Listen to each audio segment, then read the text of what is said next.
Oh, beautiful, for heroes proved in liberating strife,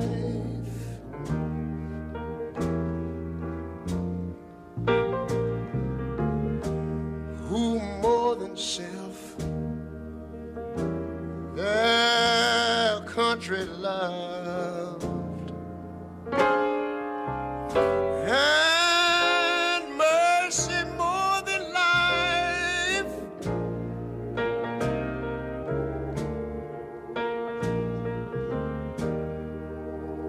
America, America, may God thy gold refine till all success be nobleness and every gain divine. When I was in school, you know, we used to sing it something like this. Oh, beautiful, for spacious skies, for amber waves of grain,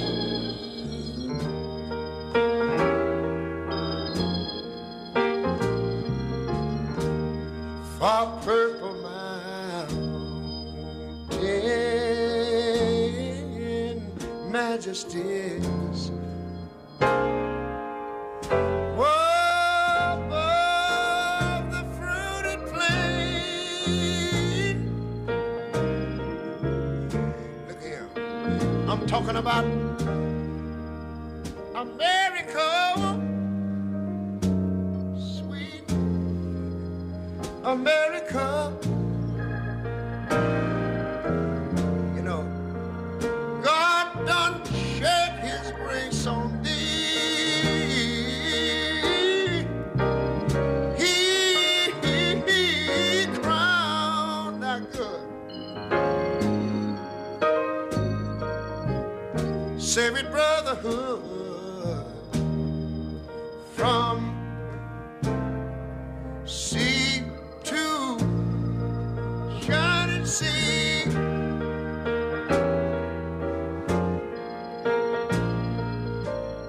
America, I love you, America, because my God done shed his grace on thee, and you ought to love him for it, because he crowned thy good. He told me he would save his brotherhood from sea to shining sea.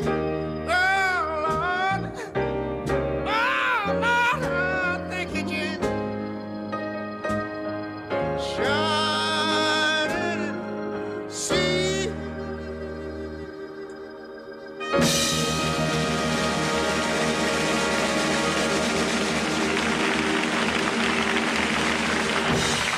All right. Amen. Oh, Lord. I love the stations have another message. We'll be right back.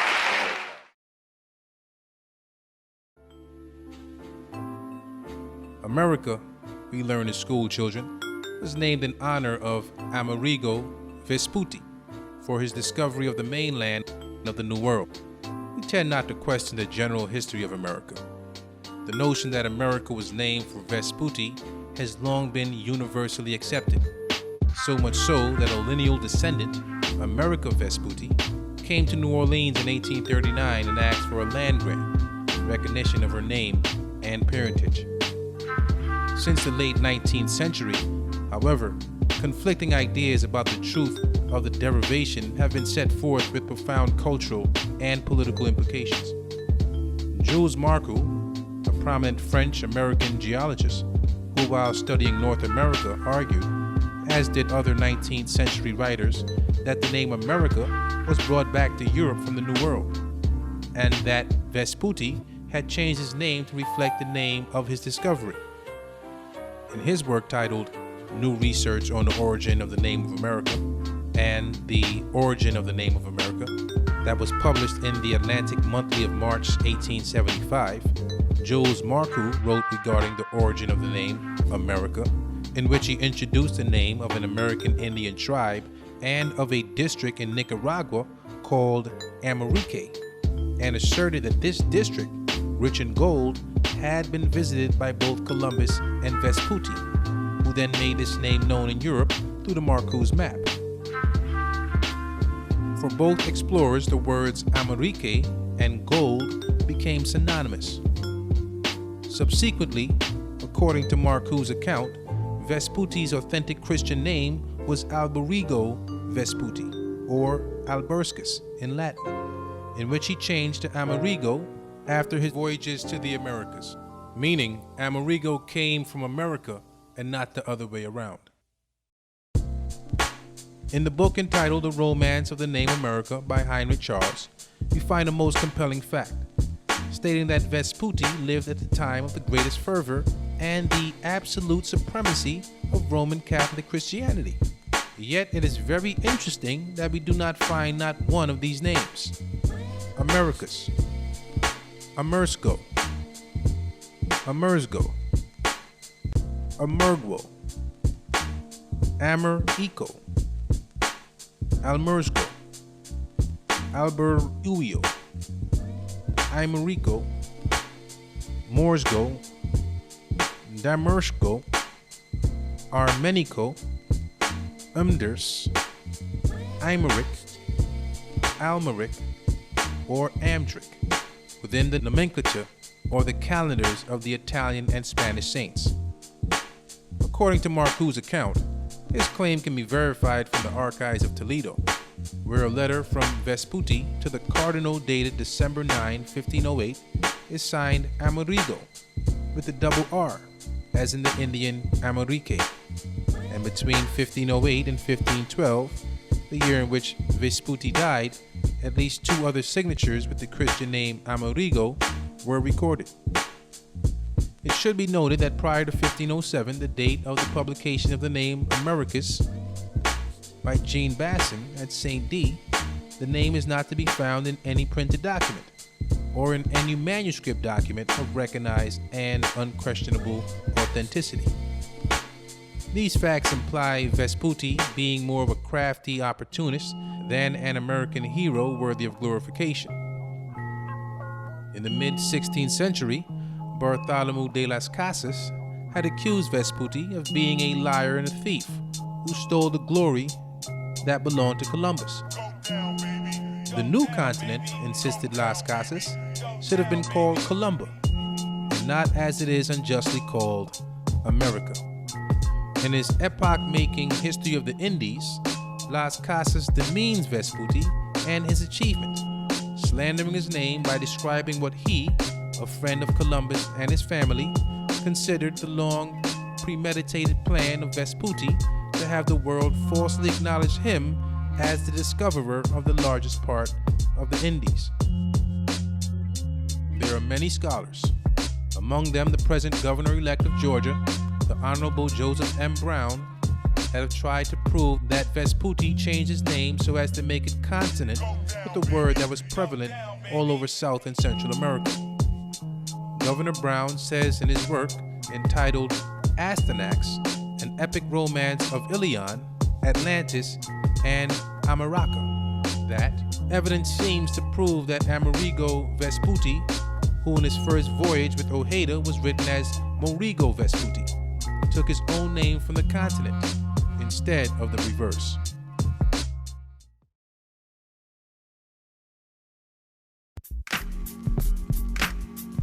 The name America was first applied to present-day Brazil, appearing for the first time on Martin Waldseemüller's 1507 world map, known as the baptismal certificate of the New World, and also America's birth certificate.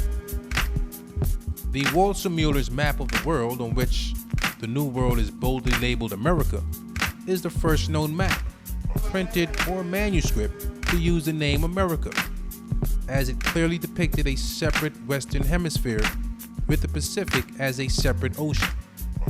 The entire New World portion of the map roughly represents South America, and when later map makers added North America, they retained the original name. In 1538, a great geographer, Gerard Mercator, gave the name America to all of the Western Hemisphere on his Mappa Mundi. Waldseemüller's 1507 map, lost to scholars until 1901 when it was found in a German castle, is now reckoned to be the first to show the name and the earliest record of its use. Jules Marcou pointed to the name America being derived from an indigenous word originally applied to a range of mountains in Central America. It was the English geologist and naturalist Thomas Belt, in his book, The Naturalist in Nicaragua, 1874, who first indicated that the etymology of America came from the Amorisque range, an important source of gold in the early 16th century.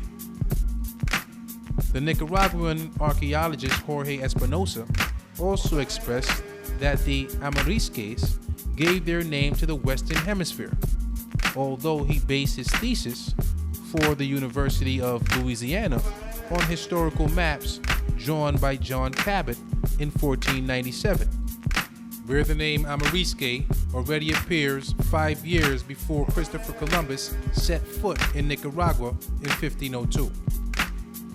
Another claim invokes the Algonquian Indian word Erica as a possible source of origin. Strangely enough, the Amacanos or Americanos tribe is a synonym for the Yamasi or Jamasi, who were known also as the Amacaris.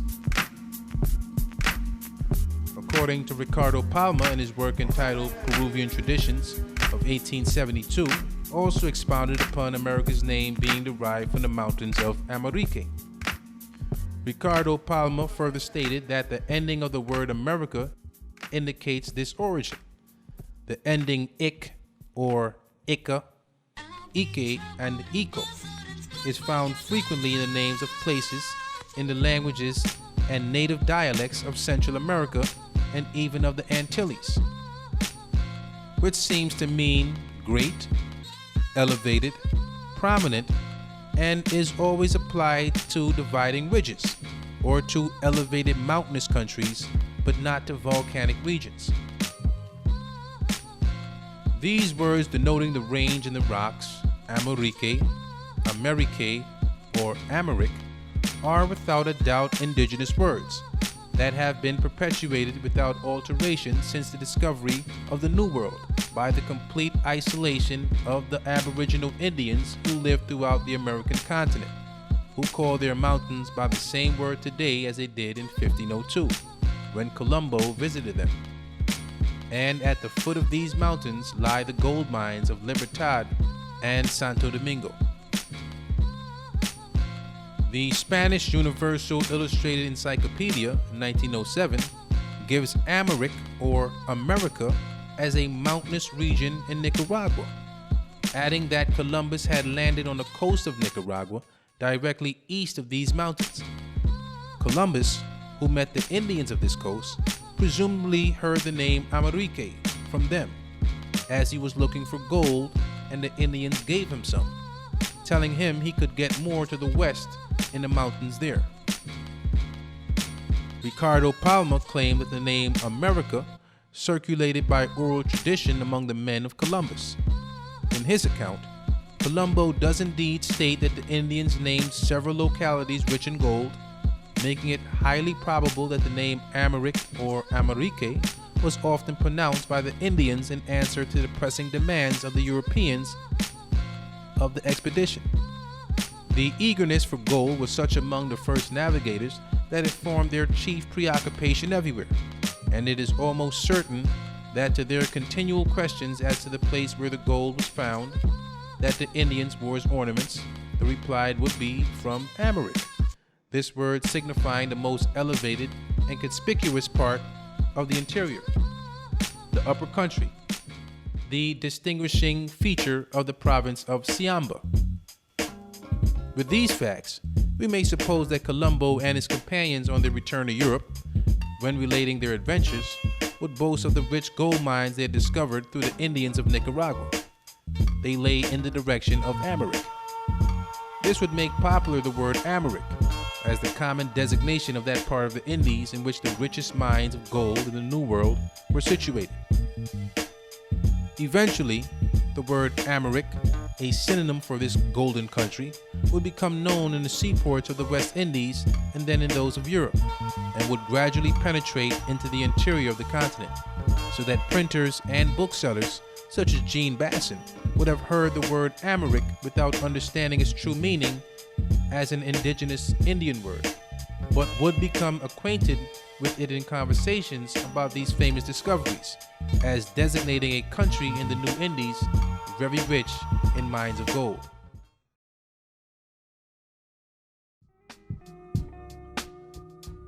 In determining the source of the name of America, Jules Marcou also references the work of anthropologist Augustus Le Plongeon, who studied the Mayan culture in Yucatan, in which he stated that the name America, or Amerique in the Mayan language, means a country of perpetually strong wind, or the land of the wind, and sometimes the suffix ike and ika can mean not only wind or air, but also a spirit that breathes, life itself. It should also be noted that the present Venezuela, where Vespucci landed first on the South American continent, was called in those days Amaraca Pana. In Central America, where he touched on his first journey in the present Honduras, and where the chain of mountains called the Ameriques is located, which were peopled by the Amerique Indians. The capital of the Cuchas was Amaraca, where a cross worshipped by the people was named Amurao. The headgear of the high priest of the kingdom of Cundin Amaraca, which lies below Maracaibo, was adorned with this emblem.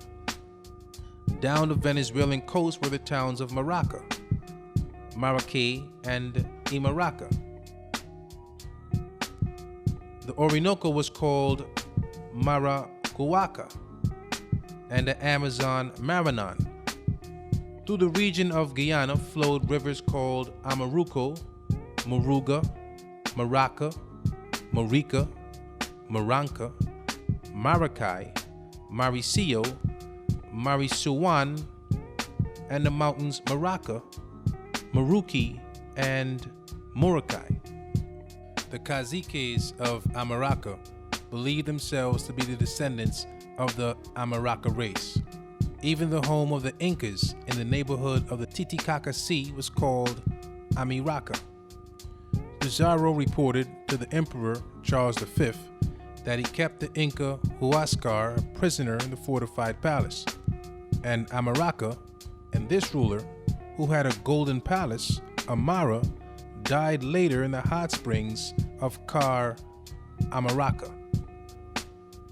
It can be of no coincidence. Names so similar in sound and significance to America was so prevalent all over the central and southern part of the continent centuries before the landfall of European discoverers. These facts only add more luster to the resplendency of the name of America.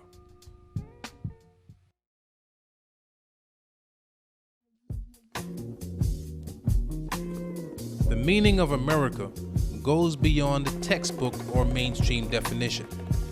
Embedded within the very structure of the word are the contents of the literal, symbolic, metaphysical, and esoteric dimensions of what the word actually means. Sacred etymology is an approach to derive the meaning of a word through an unconventional interdisciplinary analysis of the word's structure. In searching for the meaning of the word America, we will arrange the word in different ways, without changing spelling or sequential order of the letters, and garner definitions based upon the combined meaning of those arrangements. The word America and its derivatives provide clues to how the implementation of the sacred etymological analysis will reveal deeper truths regarding its origins. A particular derivative of America can be found associated with Dutch mapmaker and publisher Peter van der Aa, who printed pirated editions of foreign bestsellers and illustrated books, but is best known for his voluminous output of maps and atlases, and presented a fascinating map of the southeastern part of the future United States, based largely upon Sanson's map of Florida from 1657. The map was intended to illustrate the expedition of Ferdinand de Soto in 1534, based upon his original accounts. Strangely, the map labels this region's inhabitants as T. Americans, which eerily resembles ancient Egyptian, though it is Dutch. The word T. American seems to correspond with the ancient Egyptian Ta Meri, which is one of the various names ascribed to the Kemetic civilization meaning the beloved land. In ancient Egypt, Meri by itself or attached to other words denoted a sense of elevated status. For instance, Meri Ka Ri means the beloved of the Ka of Ri, or the Ka of Ri is loved. The Ka ending of America, or the K ending of America, is equivalent to the ancient Egyptian Ka. The letters C and K are interchangeable, for C sometimes carries the same sound as K. The ancient Egyptian Ka is the creative life energy or spirit that inhabits a body during life and can survive through death via mummification or by substitution of Ka statues for its survival. When utilizing the sacred etymological method, then combining the meanings of the three parts of A, Meri, Ka, the meaning derived is the beloved eternal spirit, or the eternal spirit that is loved.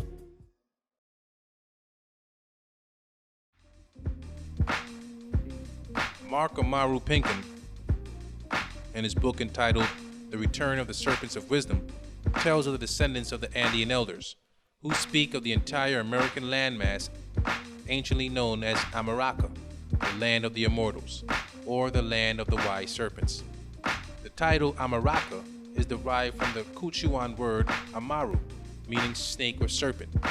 Apparently echoing the recollections of the Andean elders, H.P. Blavatsky maintains in her book, The Secret Doctrine, that America is referred to in the Hindu Puranas legends as Potala, the kingdom of the Nagas, meaning serpents.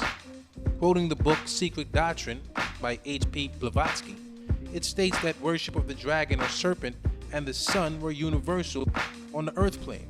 In fact, the worship of the serpent gods may be one of the oldest traditions on earth. The tradition of the dragon and the sun is echoed in every part of the world. There was a time when the four parts of the world were covered with temples sacred to the sun and the dragon. But the cult is now preserved mostly in China and the Buddhist countries.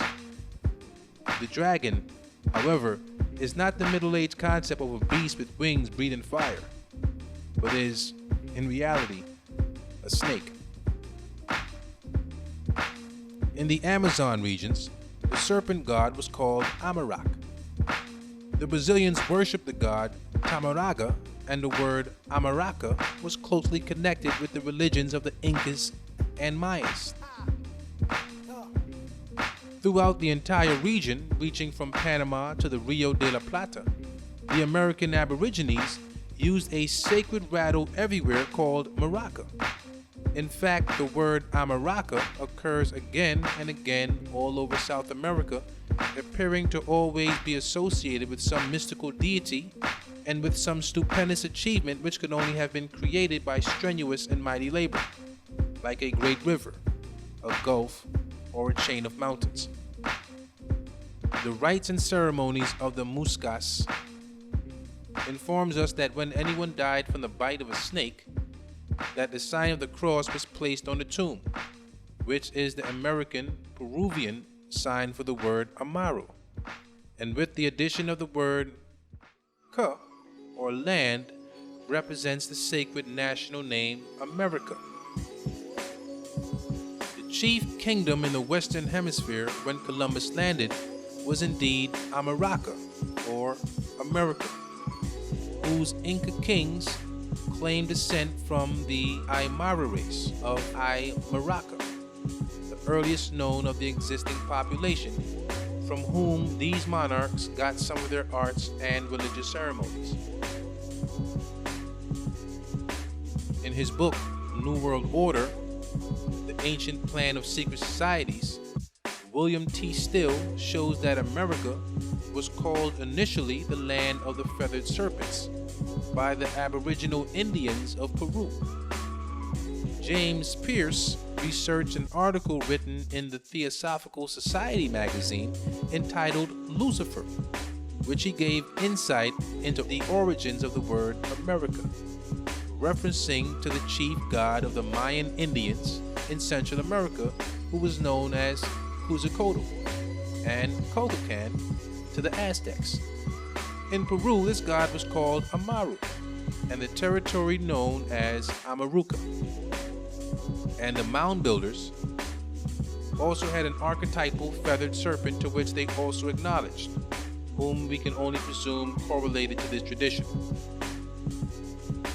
James Pierce states Amaruca is literally translated land of the plumed serpents, variation land of the great plumed serpents.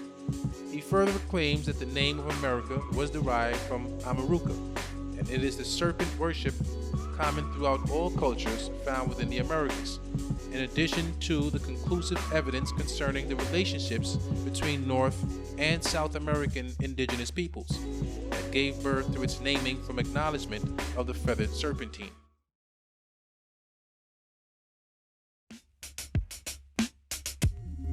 When discussing the origins of the name of America, we should take note of not only that the ancient title Amaruca, in its meaning land of the plumed serpent Amaru, but that Amaru, according to Peruvian tradition, is a rainbow serpent who is the creator of the earth. All over the world, the Ouroboros serpent, eating its own tail, also known as the world serpent, is the symbol of the creator and the creatress, and very often associated with the rainbow. This rainbow serpent can be found in the voodoo as Da and Aida Huidu, in Yoruba, Ifa Orisha as Osumari and Odumari, in Akan as Inyan Kontan and Inyan Kopan. In Australia, the rainbow serpent is known as Ingallion by the Gunwingu and as Borlung by the Miali. In Japan, the Ouroboros was used to explain the cyclical nature of earthquakes. In ancient India, the Ouroboros symbol was used to depict an animal halo, often in the form of a snake or lizard god or goddess. Shiva, who represents the duality of creation and destruction, and thus the birth of life through opposites, is often represented within a circle. The circle is a symbol of the circular nature of the universe and time: death, rebirth, creation, destruction, love, hate, spring, winter, the eternal dance of the cosmos. In ancient China, it was believed that the universe was created by the union of the two opposites, the earth and the heaven. As two powerful reams, the earth and the heaven united to deliver the creation of the universe, and the Ouroboros represented this creative circle. In the American culture, the infinity symbol was seen in some carvings in the ruins left behind by the Aztecs. Quetzalcoatl, the feathered serpent god, was sometimes depicted as a serpent devouring its own tail. The plumed serpent deities of the Aztec, Quetzalcoatl and the Mayan Afro-Kokan both originated from the Olmec feathered serpent or the Juxtlahuaca serpent. The Ouroboros of ancient Egypt was Ra and Ra'it. In ancient Egypt, the two halves of the great whole. The supreme being was Amen and Amenet. The male name of the supreme being is Amen. The female name is Amenet.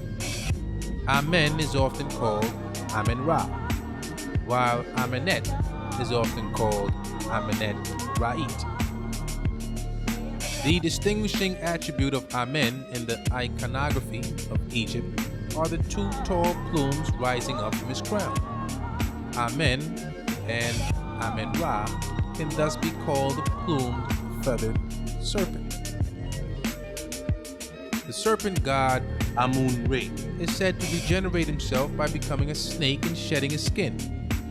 The prehistoric humanoid earthwork located in Greenfield, Sauk County, Wisconsin, east of the city of Baraboo, called the Wisconsin Man Mound, may be an archaic, symbolic, and anthropomorphic effigy of the serpent god Amun-Re. The mound is a large humanoid figure, with its head to the south and its feet originally pointed westward. The figure's head features two horns or plumes, which may have been part of a headdress. Moreover, the term for west in ancient Egypt is Ament. The extreme west of ancient Egypt is the Western Hemisphere. Ra, through the sun, rises in the east, called Abtet, and sets in the west, called Ament. Amen, or Amen-Ra-Ka, America, Amaruka, is the land Ka of Amen-Ra, the western Ament, plumed feathered serpent, Ra.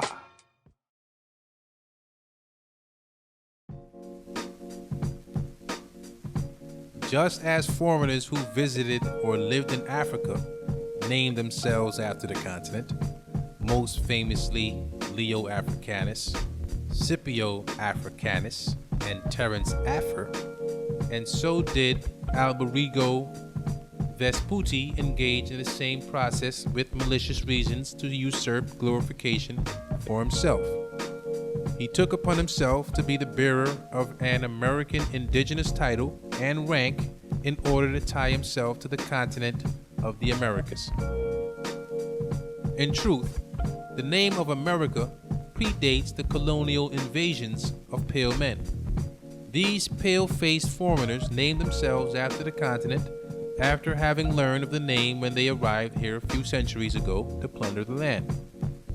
The name of America is derived from prehistoric times, evolving through many indigenous languages amongst her black aboriginal inhabitants who first acknowledged her as such.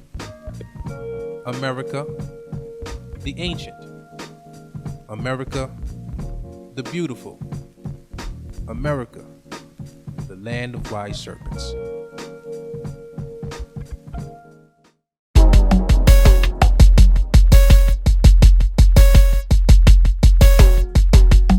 And I'll bring you out the darkness.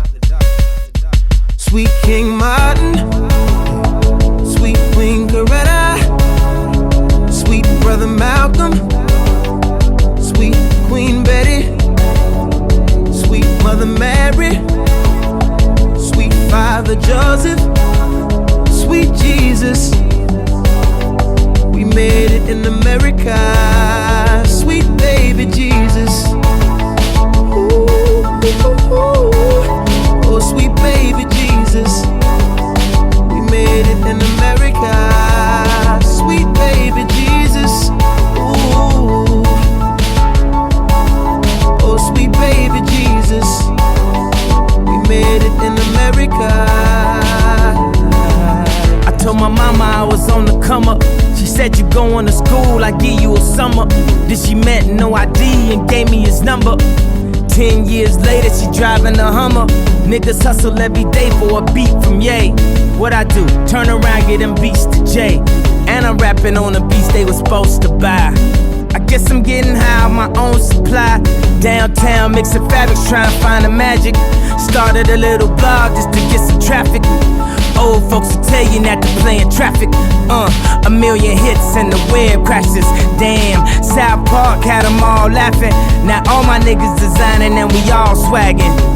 Ignore the critics just to say we did it. This ain't no fashion show, motherfucker, we live it. King Martin, sweet Queen Coretta, sweet brother Malcolm, sweet Queen Betty, sweet Mother Mary, sweet Father Joseph, sweet Jesus. We made it in America, sweet baby Jesus. Oh, sweet baby Jesus. We made it in America, sweet baby Jesus. Ooh. Oh, sweet baby Jesus. We made it in America. I pledge allegiance to my grandma for that banana, putting our piece of Americana. Our apple power supplied through Arm and Hammer. Straight out the kitchen, shh, don't wake Nana. Build the republic that still stands. I'm trying to lead a nation and lead my little mans. On my daughter, so I'm boiling this water. The scales was lopsided, I'm just restoring order. Hold up, here comes grandma. What's up, yaya? What's that smell? Oh, I'm just boiling some agua. No papa, bad Santa. The streets raised me, parting my bad manners. I got my liberty, chopping grams up. Street justice, I pray God understand us. I pledge allegiance to all the scramblers. This is the Star Spangled Banner. King Martin, sweet Queen Coretta, sweet brother Malcolm, sweet Queen Betty, sweet Mother Mary, sweet Father Joseph, sweet Jesus. We made it in America, sweet baby Jesus. Ooh, oh, sweet baby Jesus. We made it in America, sweet baby Jesus. Ooh, oh, sweet baby Jesus. We made it in America. Yes, we did.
He was a certain time among the humans, he was the teacher of the humans, and then he disappeared again, but with the promise to return one day to the humans.